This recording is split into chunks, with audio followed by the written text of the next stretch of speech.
pemirsa, sebanyak 40 mantan narapidana teroris dari 4 provinsi menerima pelatihan sebagai teknisi AC oleh Densus 88 anti teror bersama Yayasan Astra.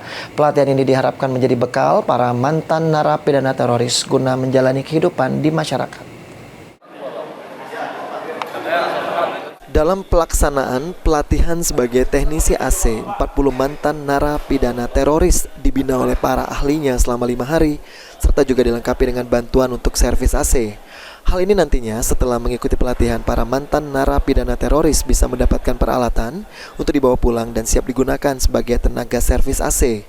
Selain itu juga, menurut Jaka Fernando Arisandi selaku Departemen Head Strategi Bisnis Intelijen PT Astra Indonesia, mantan narapidana teroris ini akan tergabung dalam komunitas Master AC binaan Astra.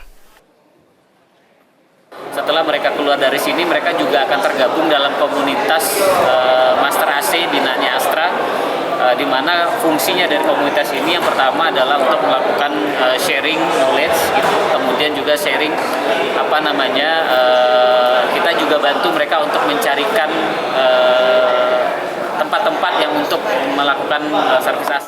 Pelatihan untuk mantan narapidana teroris ini juga sebagai bentuk upaya penanggulangan terorisme, bukan hanya dengan cara menghukum, sehingga para mantan napiter dapat membangun negara.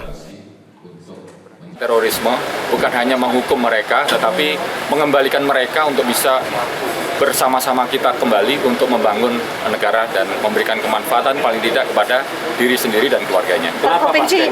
Sementara itu, salah satu mantan narapidana teroris mengungkapkan jika pelatihan yang diadakan oleh Densus 88 anti teror bersama Yayasan Astra dapat memperbaiki ekonomi sehingga tidak kembali lagi ke kelompok atau jaringan teroris. Perbaiki ekonomi, karena ketika kami keluar dari penjara, masalah terbesar dalam hidup kami adalah ekonomi, karena kami tidak mau lagi kembali kepada jaringan karena kami salah dalam langkah. Selain melakukan pelatihan teknisi AC, Densus 88 anti teror juga melakukan sejumlah pelatihan untuk para mantan narapidana teroris di tanah air. Tim Liputan PAL TV.